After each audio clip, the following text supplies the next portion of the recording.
All right, folks, got an exciting one for you today. Straight out of Japan, the brand new Heritage 60s Jazzmaster in nitrocellulose lacquer, Sonic Blue. Oh my goodness. First of all, I don't think it's any secret that Sonic Blue is my favorite color. The fact that this came out this year after I regrettably sold my original Heritage 60s, the one that had come in the white blonde ash body. I'd gotten rid of that guitar because it was just a little bit too heavy. It weighed about 8.6 pounds, and it really was a bummer for me because I need light guitars. I need lighter guitars in my old age, if you will. And yeah, so I had been missing that guitar because the necks on these guitars are really something else. They have a 1 5/8 inch nut width, which is not common on any modern Fender these days. This is vintage accurate to pre-CBS Jazzmasters. It reminds me a lot of my actual 1963 Jazzmaster that I used to own.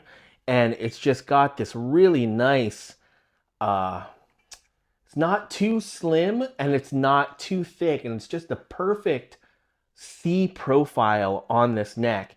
Unfortunately, it's not within my budget right now to drop $2,500 sight unseen on one of the Fender American Vintage 2s, and the prices for the American Vintage reissues right now, the 62 reissues, any of the thin skin models, even the 65 reissues, are going $3K and above, which is just bonkers. I feel like I've had a number of those American Vintage guitars in the past, and to be honest with you, this one stands toe to toe with the best of them.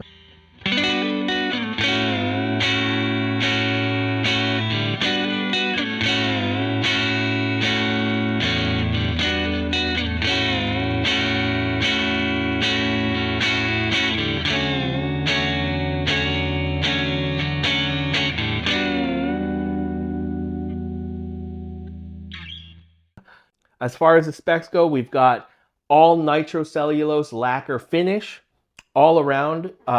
You can even smell, I could smell the lacquer out of the box. And these Sonic Blue ones were super limited quantity, or something like only 50 of them for all of Japan.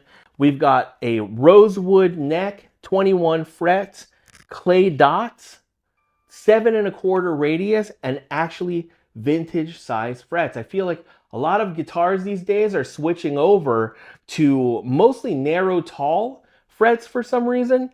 Maybe because it appeals more to modern player sensibilities. But for me, as you already know, vintage frets feel like home, and it's just really, really comfortable to fret on. I feel way more connected to the fretboard, and it is just, it's like playing on home court for me. The other thing, we got a real bone nut over here, matching headstock. This guitar also features Fender's pure vintage tuners, which, in case you didn't know, are made by Goto in Japan. In my opinion, nobody makes a better vintage style tuner than Goto. They do have the single line logo over there, a kind of homage to the old single line Klusons that were featured on the vintage Jazzmasters. Moving on to the pickups. These are some of the nicest pickups I've heard on a modern production Fender Jazzmaster in recent times. They definitely remind me a bit of the pickups in the 62 American Vintage reissues, but they've got a little bit more sparkle, a little bit more character to them. And I definitely like them a lot more than the 65 pure vintage pickups or the pickups that came in the AV65s. I haven't heard in person what the American Vintage 2 pickups sound like. Apparently they're a little bit different, but I also like them better than any of the pickups coming in the Vintera models that have been coming out over the past couple years.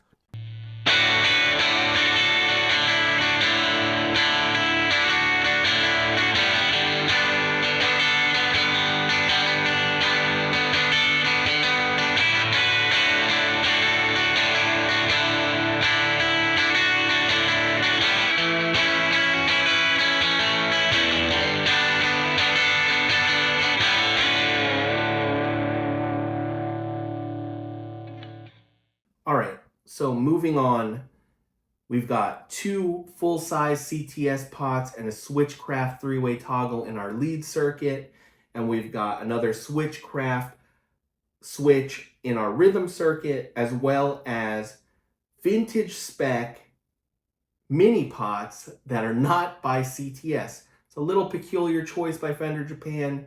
They're made by a company called Chinsung in Korea.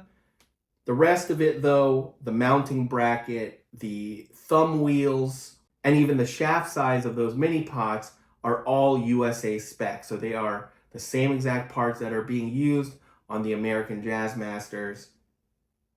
But for some reason, I guess to cut costs, they are using Korean-made rhythm circuit pots.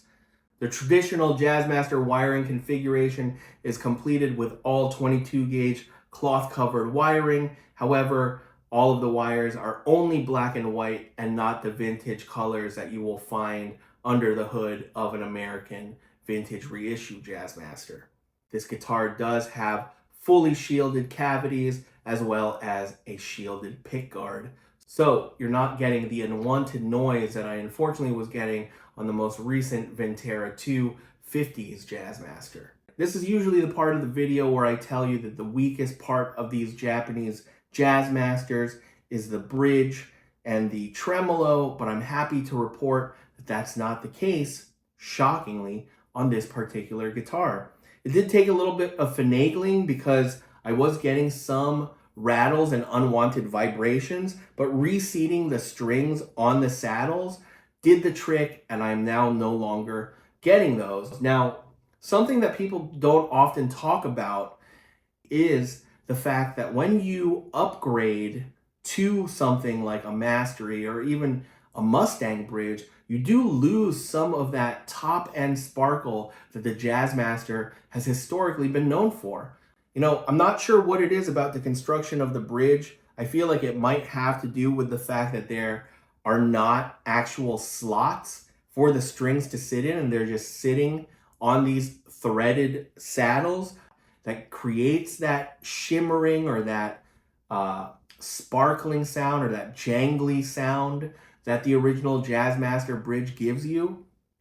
But it definitely disappears once you install a different bridge, and it's not something that you will get back. And so I definitely encourage people to, you know, try this bridge out, try to set it up properly, make sure that you have the proper amount of break angle and shim the neck if you have to. On this particular guitar, did not have to actually shim it because they've corrected the angle of the neck pocket. So coming from the factory, I already have an appropriate bridge height, which gives me a good amount of break angle behind the bridge, therefore giving me a good amount of downward pressure on the string, so I'm not getting those unwanted rattles and vibrations and buzzes that, you know, a poorly set up Jazzmaster is known to have.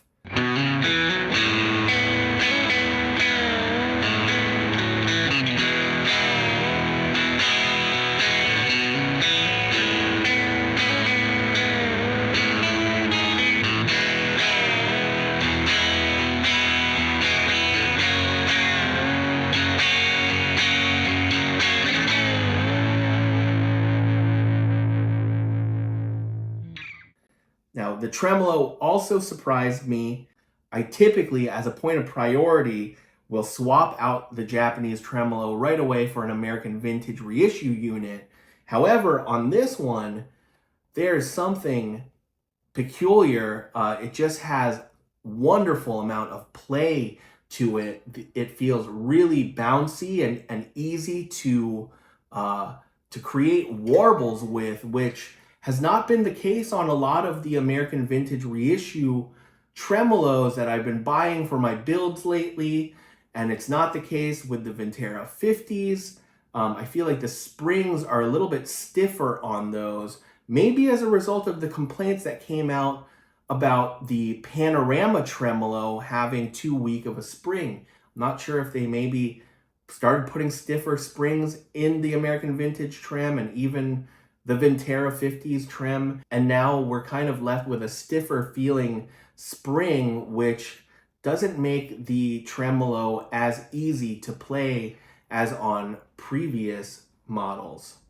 So even though I do have an American vintage reissue tremolo waiting to be installed on this thing, I feel like so long as I address this loose arm by putting a little kink at the end of it, then I might not need to upgrade, and that would be nice. Another factor worthy of mention here is this is a true nitrocellulose lacquer finish throughout. Fender Japan does, however, state on its spec sheet for the Heritage 60s model that it is a nitrocellulose lacquer over urethane finish. Now, some of you might thumb your nose at that and think that it's some kind of inferior finish, but to you I say Fender has been using a urethane sealer under all of its nitro finishes ever since the 60s. Most likely your solid color or metallic or sparkle finished nitro guitars have a urethane sealer underneath. So just because there is a urethane undercoat does not make this any less desirable of a finish. It's flawless, it's polished to a glass-like shine, and doesn't have that stickiness sometimes associated with nitro finished guitars straight out of the factory. And the last thing that I wanted to mention about this guitar that made me extra stoked about it was the fact that it weighed right around 3.4 kilograms, which is 7.5 pounds. And if you know Jazzmasters and you're familiar with them, you know that the average weight of a Jazzmaster is between 8 and 8.5 pounds. So finding one this light was nothing short of a miracle for me, because it definitely is my preference.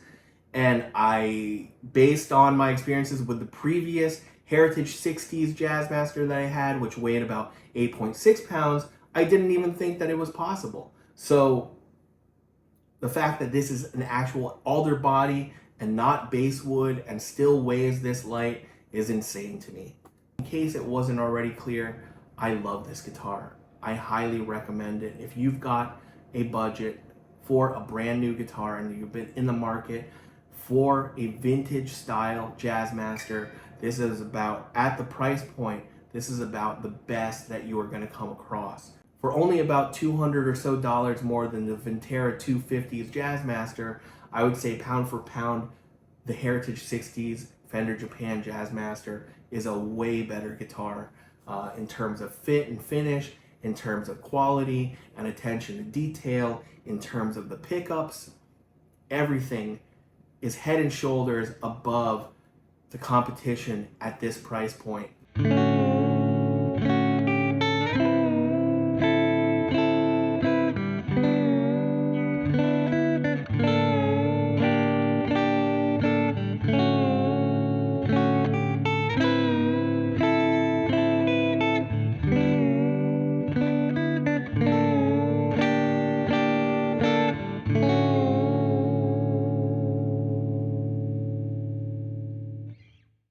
And I think that about wraps it up for this guitar. If you've enjoyed this video, please don't forget to like and subscribe. It helps our small channel to grow and it really means a lot to me personally. And this is Eddie from Totally Wired Guitars. Be safe, be good, and I'll see you in the next one.